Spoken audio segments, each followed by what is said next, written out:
بسم الله الرحمن الرحيم لا حول ولا قوة إلا بالله العلي العظيم الحمد لله رب العالمين وصلى الله على سيدنا ونبينا أبي القاسم المصطفى محمد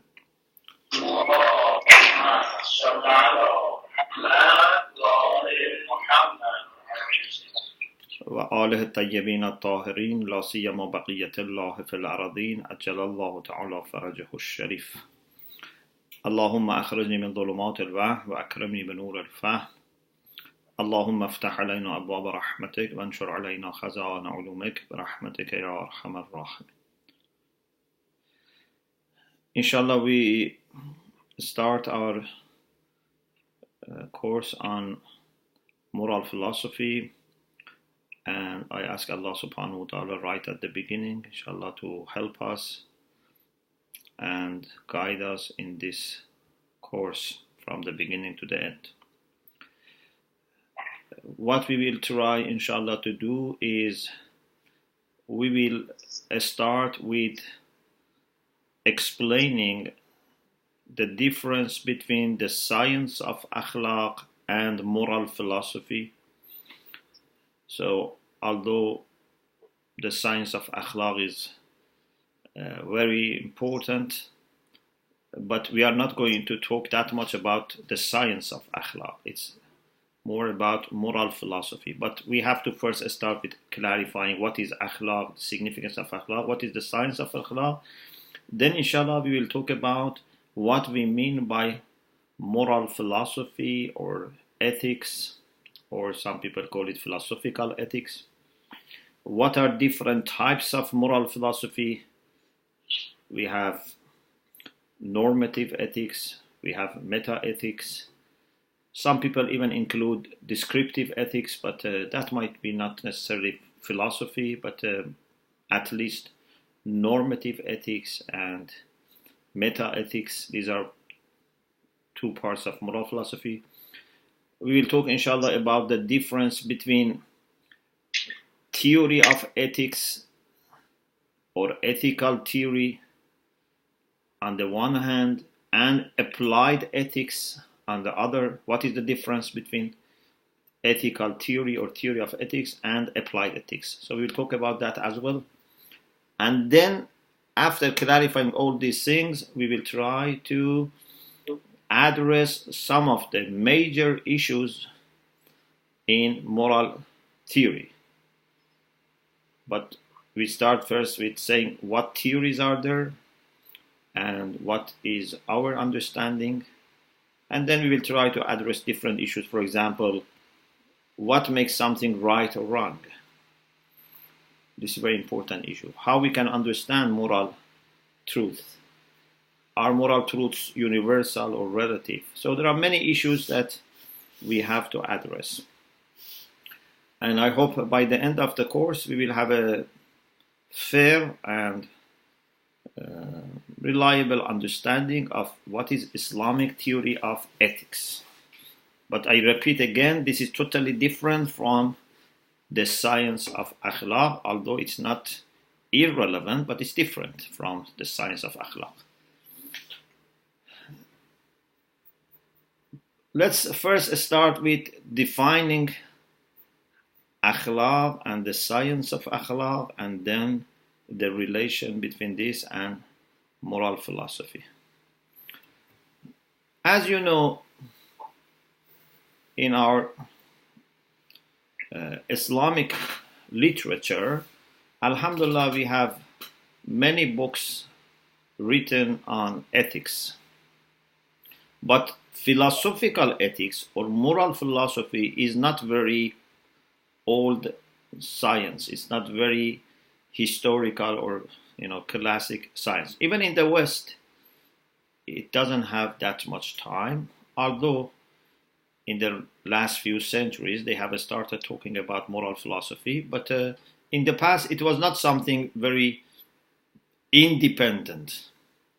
It was not like independent discipline.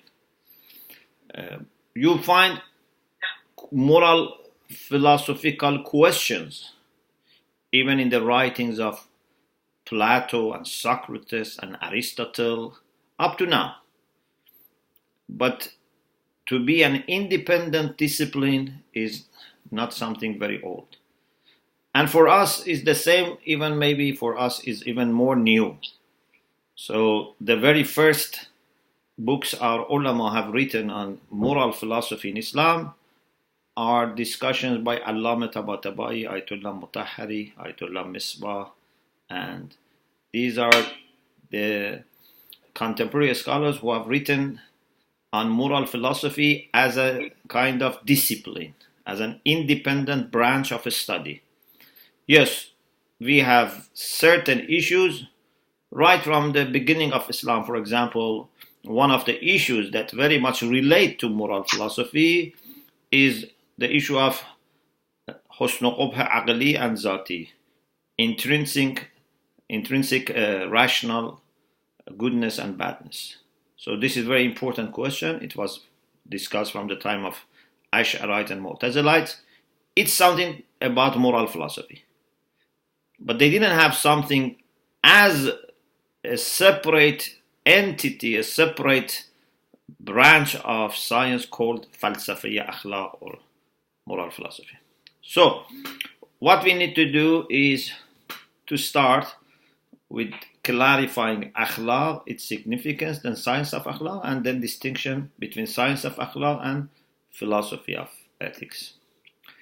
I have selected few definitions, but these definitions are more or less the same in different books. These are typical definitions. For example, Al-Raghib al-Isfahani in his Mufradat al-Alfaz al-Quran, when he talks about the difference between khalq and khulq, because most of the books start with defining what is khulq, and the plural is akhlaq or khuluq, in contrast to khalq.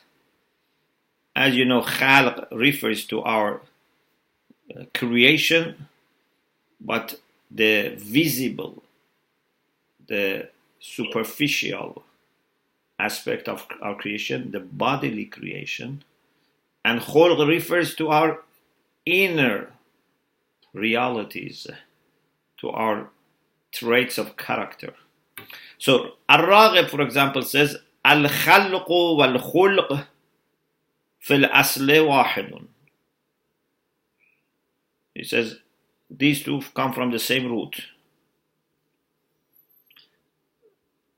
And then he mentions some examples and says lakin khussal khalq بالهيئات والأشكال والصور المدركة بالبصر وخص الخلق بالقوى والسجايا المدركة بالبصيرة.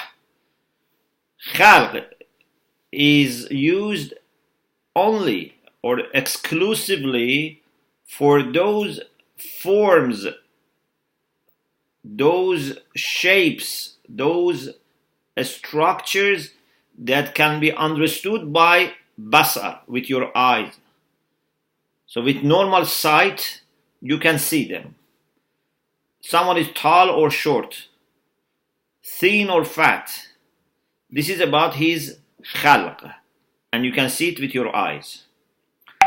But khulq is related to those things which cannot be seen by eyes. Al-quwa, so the faculties, was-sajaya, and the traits of character which are understood with basira, with insight, not basar. So it's not like being tall or short. Someone is generous or someone is not generous, is miserly, is stingy. Someone is kind or someone is not kind. So these are the things that you need basira, not basar. Mullah Muhsin al-Fayd al-Kashani, as you know, has worked on Ihya Ulum al-Din by Ghazali, and either sometimes by summarizing by removing something, adding something, and called it Al-Mahajjatul Bayda. It's a very good book. Both Ihya Ulumuddin and Mahajjatul Bayda are very good book, and alhamdulillah, for maybe 2 years in the Hose in London, we have been discussing Mahajjatul Bayda. So in Mahajjatul Bayda, it says Al-Khulq. So he goes further. What do we mean by khulq? Technically. عبارة عن هيئة للنفس.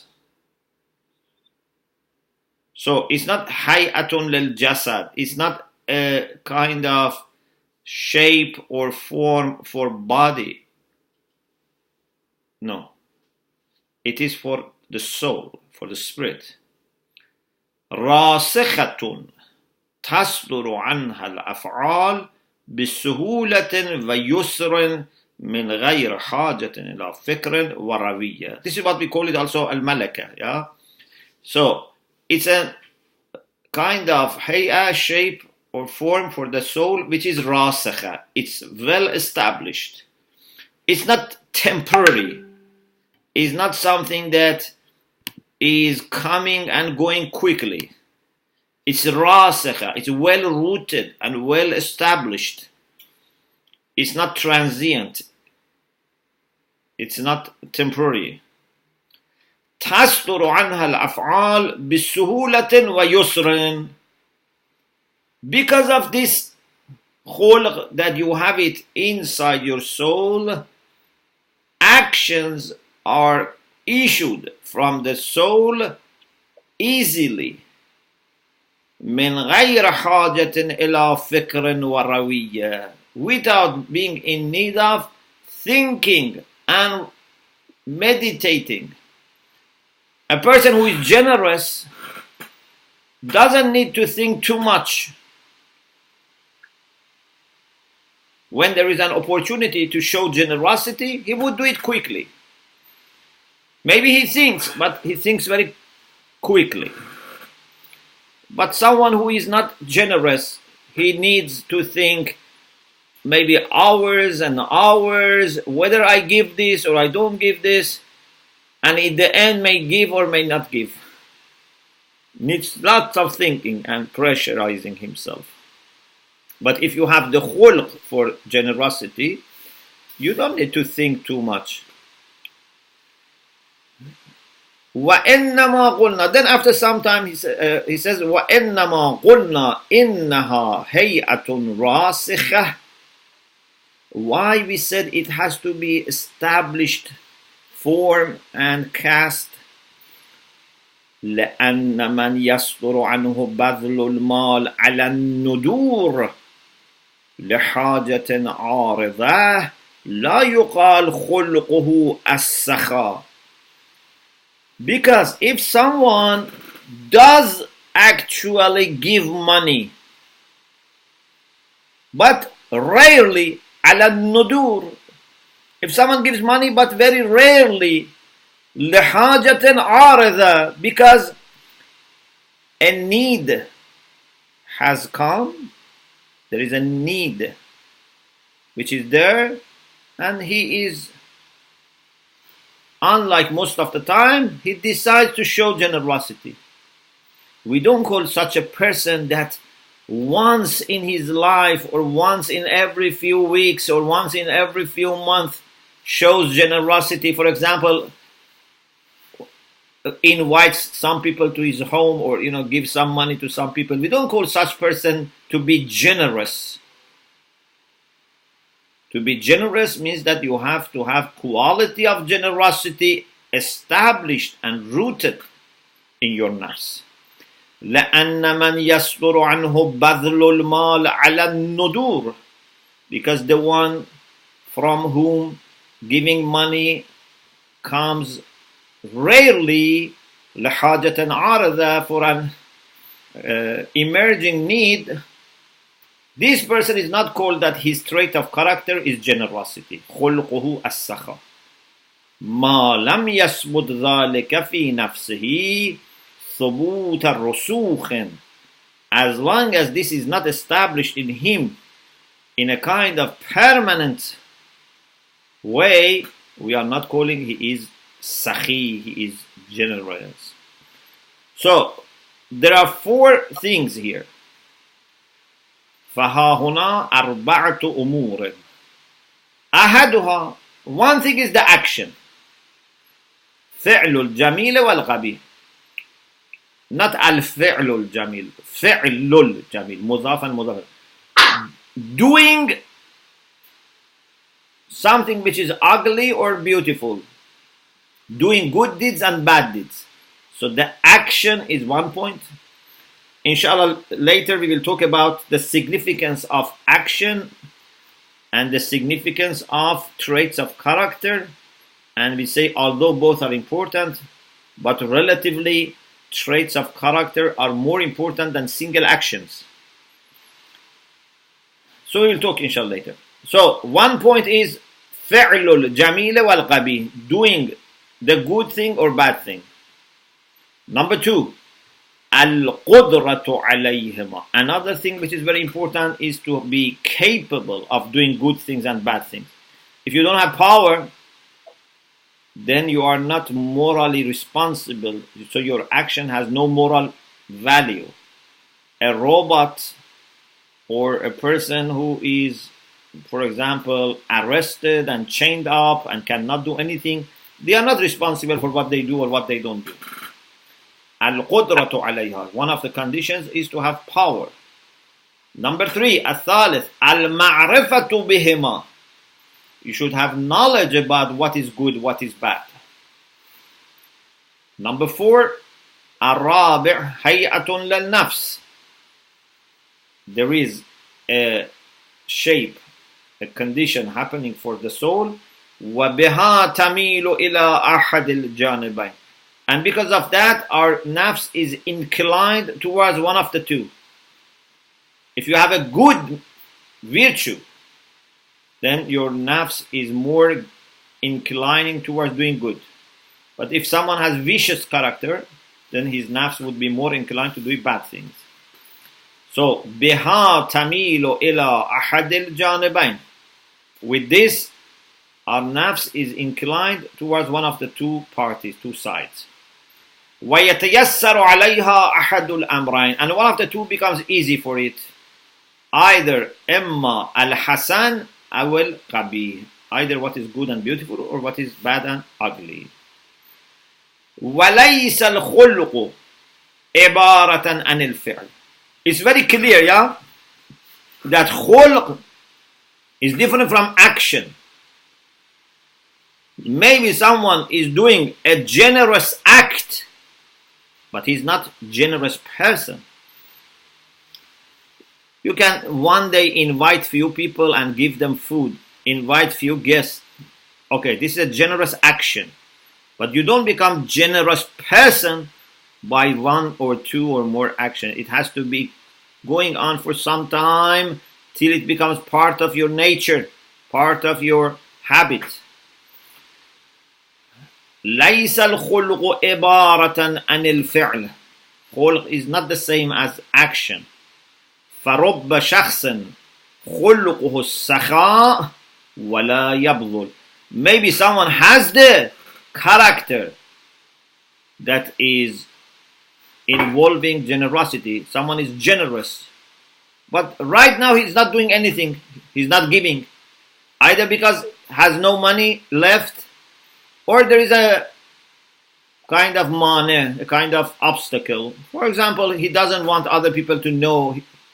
So he has money. There are poor people or people who are in need, but he doesn't give them because he's worried, for example, that it might damage his sincerity. Or other people are giving to the same people, so they don't need him anymore. In any case, you can have sakha and generosity, but no money or no possibility of doing something. Yes, if you have sakha and generosity as a khulq, it makes generous actions easy for you. You don't need to think, and it can help you to actually exercise that generosity. But it doesn't guarantee, because there might be obstacles or whatever. So رب شخص خلقه السخاء ولا يبذل إما لفقد المال أو لمانع. So there might be many people whose trait of character is generosity, but they don't give because they don't have money or there is an obstacle. وَرُبَمَا يَكُونُ خُلْقُهُ الْبُخْلُ. On the other hand, maybe someone is stingy, is miserly. It has this trait of character that doesn't show generosity normally. But right now, he does. So in general, he is not very generous. But right now, he is giving. ربما يكون خلقه البخل هو يبذل إما لباعث أو للرياء. And he's giving not as a common practice. He's giving right now because there is a reason. So either, for example, he had listened to a lecture, his heart is soft just now, or he's doing a riyah, he's showing off for some particular reason. Right now, he does this, but most of the time, he doesn't do this because he's not generous in nafs. بل هو عبارة عن المعنى الرابع. There is something which is the fourth meaning, and that is what we mean by خلق. وهي التي بها تستعد النفس لأن يصدر منها الإمساك والبذل. To say that خلق is something by which soul is ready, is prepared, so that from it the action comes, either giving or not giving. Imsak means to hold, not to give, while badl means to give away. فالخلق إذن عبارة عن هيئة النفس وصورتها الباطنة. So خلق is not هيئة للجسد, is هيئة للنفس, and it is internal form for nafs. So alhamdulillah, I think it's clear what we mean by khulq. And now, what is the science of akhlaq? The science of akhlaq is the science that helps us to examine our traits of character and our actions to find out whether we have virtues or vices, and whether we have virtuous actions or vicious actions. So do I have generosity or not? And then do I perform generous acts or not? So akhlaq is to tell us what are moral choices, moral actions, moral traits of character, and how I can bring them, and what are the bad ones so that I can avoid them. So this is the whole issue about the science of akhlaq. You want to understand virtuous actions and virtuous traits of character and bring them. You want also to understand vicious actions and traits of character and avoid them. This is the science of akhlaq.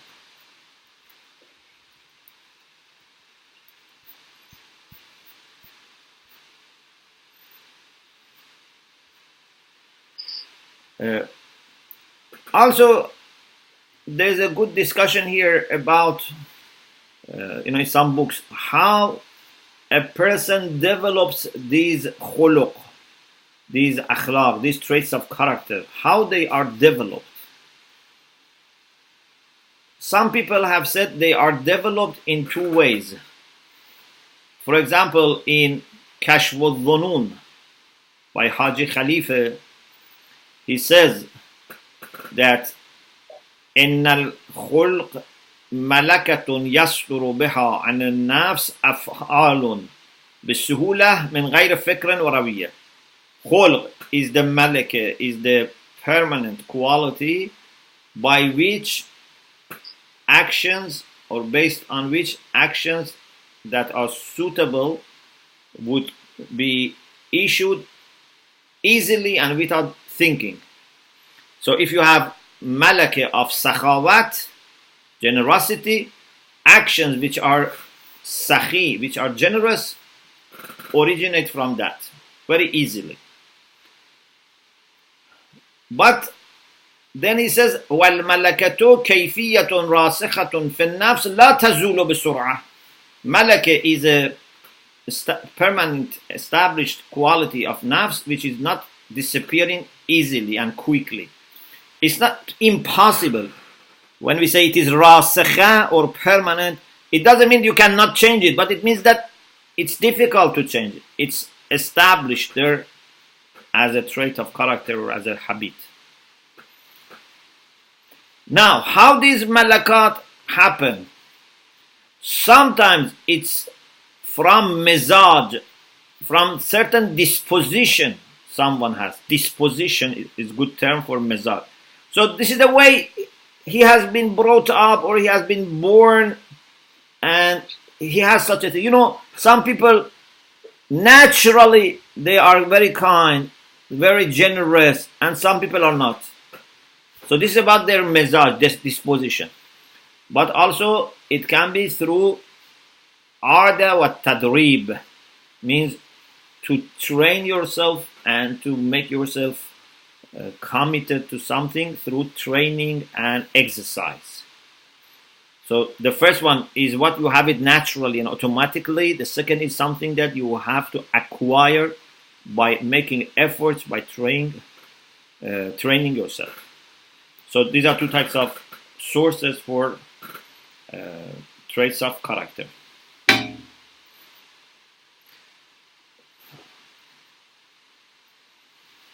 In Majma' al-Bayan, which is for tafsir, but there is a good discussion that Marhum Tabarsi, the late Tabarsi, has about akhlaq.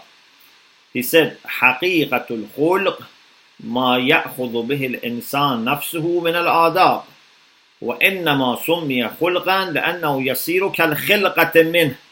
He said the reality of khulq is what a person undertakes or acquires from etiquettes and manners, adab. And we call it khulq because it becomes like part of your khilqa, part of your creation. But أما ما طبع عليه من الآداب فإنه الخيام. But those things that are naturally in him, these are called khiyam, like dispositions. فالخلق هو الطبع المكتسب. So according to the late Tabarsi, khulq is not general. Many people say khulq is general.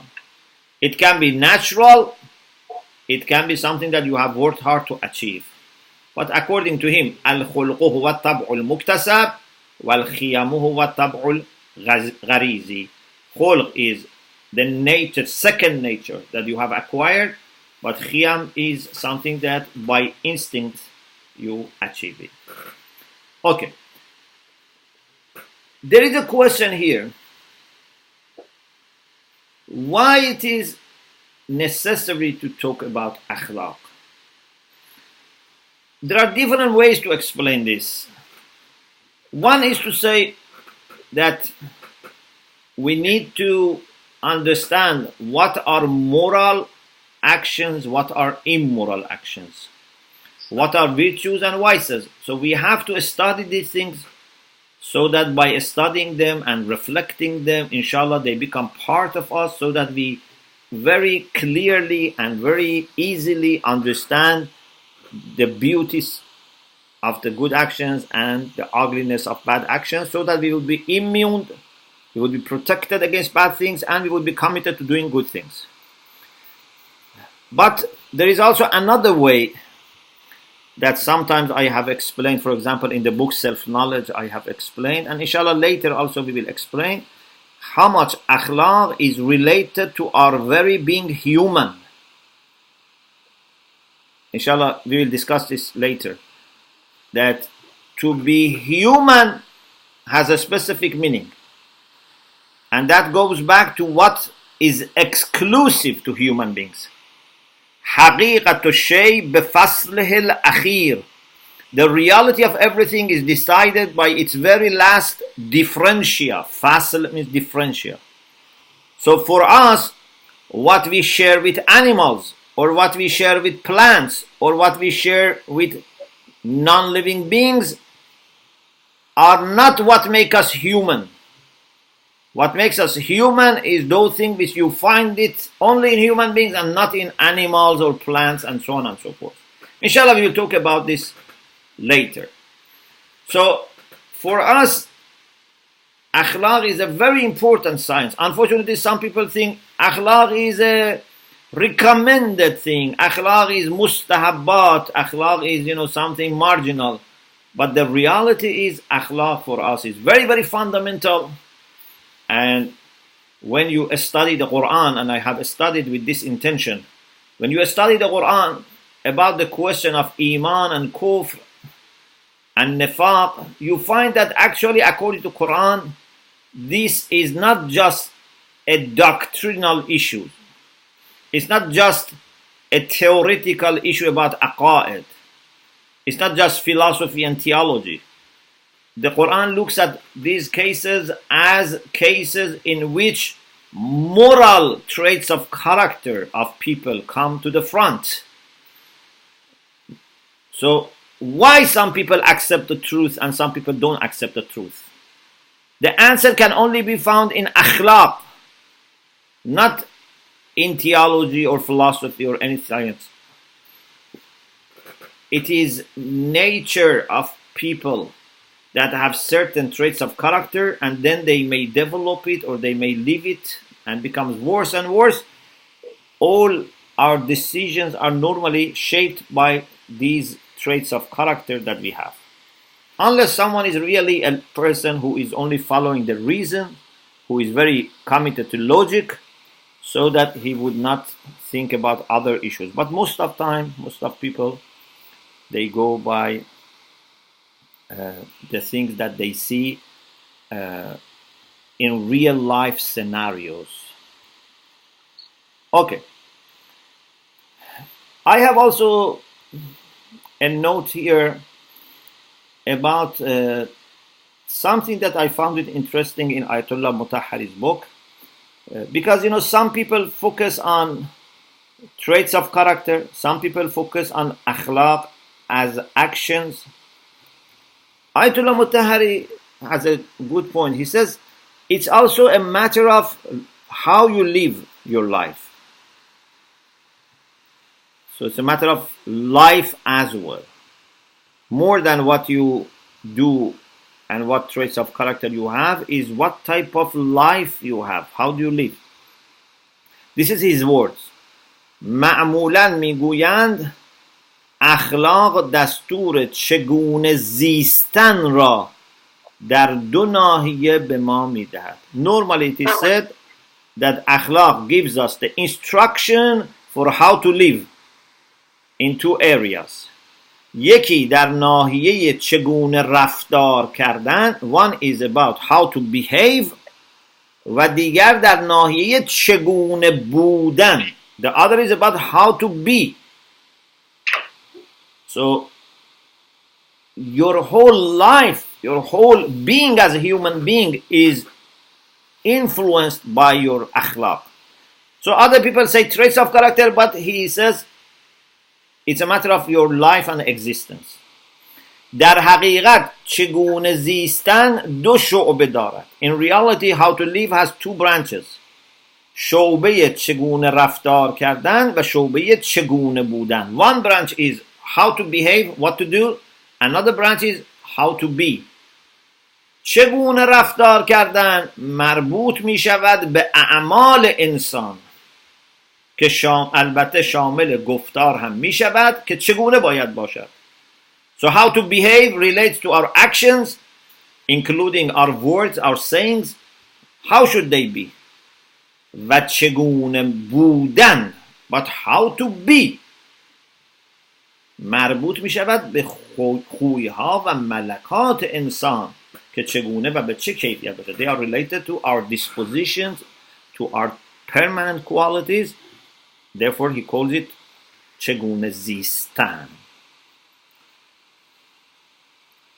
I have also here a quotation from Mullah Sadra. I found it interesting. It is in Al-Aswar al-Aqliyat al-Arba, volume 4, page 116. He also talks about this point, but instead of saying akhlaq, ilm al-akhlaq, he talks about hikmat amaliyah, practical wisdom. He says, إن الحكمة العملية قد يراد بها نفس الخلق or نفس الخلق. He says, sometimes we mean by practical wisdom the same thing as trait of character. But sometimes instead of traits of character, we mean science and knowledge about traits of character. وقد يراد بها العلم بالخلق. So sometimes the trait of character itself, sometimes the science of that, وقد يراد بها الأفعال الصادرة عن الخلق. And sometimes the actions which are issued from that trait of character are called حكمة عملية. فالحكمة العملية التي جعلت قسيمة للحكمة النظرية. So, practical wisdom which is used in contrast to theoretical wisdom is al-ilmu bil-khulq mutlaqa wa ma yastur min. So, knowledge about traits of character and whatever from these characters are issued. If you study books written by Western writers on ethics or philosophical ethics, you find that normally their emphasis is more on action, not on qualities, not on sifat, not on malakat. Normally they talk about actions. And this has a reason, because in Western philosophy, after empiricism, the question of substance or essence was criticized. And according to some of the empiricist philosophers like David Hume, there is no jawhar, there is no substance, there is no human soul as jawhar. Whatever is there is just on the surface, the actions or kayfiyat awwaliyya wa thanawiyya, the primary or secondary qualities, nothing as zat or essence. This led to a school in psychology which was called behaviorism. Behaviorism denies that there is such a soul as nafs. They talk about only behaviors of human beings. Right now, this is in decline. And from 1960s, many people questioned behaviorism. Now more and more emphasis put on studying human soul and studying human virtues. Also, we have very good current in contemporary Western moral philosophy, and that is called virtue ethics, which is a revival of Aristotelian approach to ethics, and they put more focus on virtues than actions. Inshallah, we will talk about this later. So, there is a history here. It's not just by chance that many writers on moral philosophy or ethics in the West, they focus more on actions. Your actions must be good. Your actions must be right. They don't talk that much about the virtues. We think this is not comprehensive. We have to talk about actions as well as qualities. But I would like to draw your attention to this point that unfortunately sometimes we too much talk about either theoretical issues, or even when it comes to akhlaq, we talk more about the qualities and not that much about actions. Islamically, actions are also very important, and in the social life, actually actions matter more to most of people.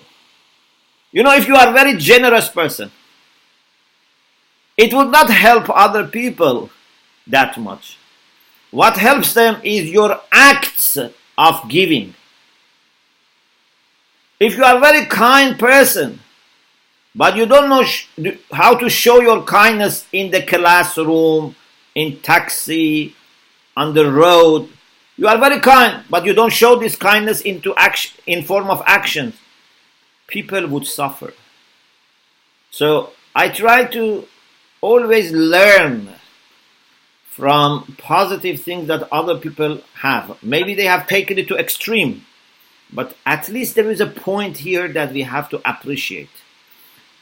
Because we believe in essence, because we believe in substance, because we believe in virtues and vices of soul, of nafs, this should not make us only people who are theoretical, who live in their ideal world, who don't care about single actions.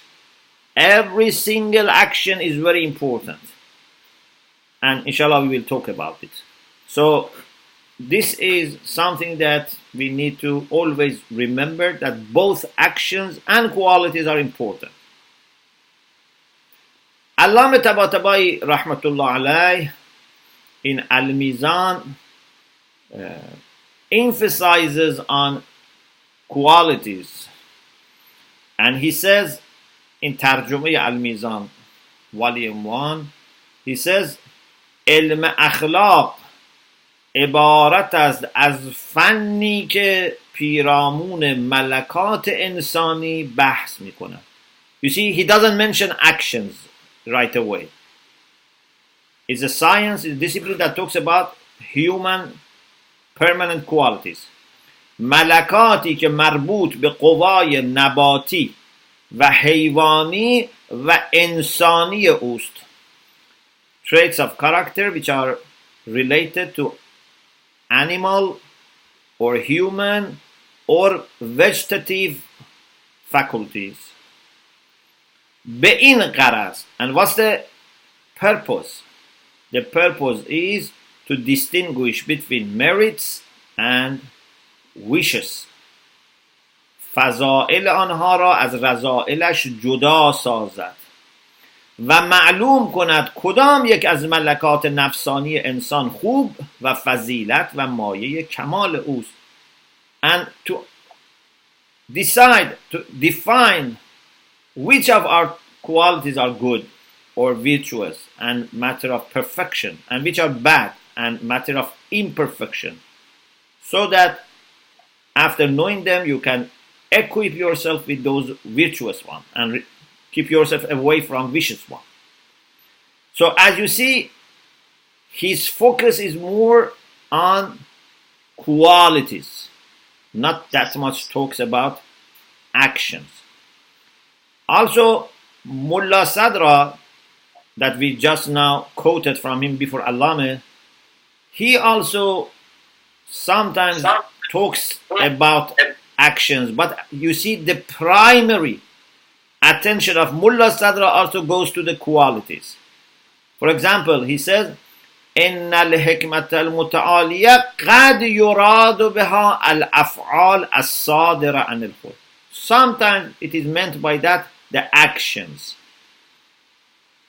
So he doesn't bring action next to the qualities. Sometimes also we mean actions.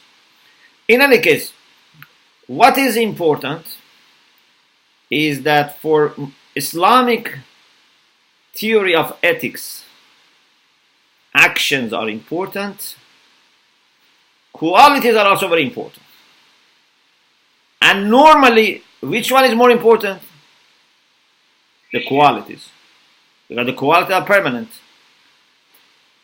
But there can be extraordinary situations in which one action can change the history for a person or for a community. Sometimes one action, ضربة علي يوم الخندق. It was one strike.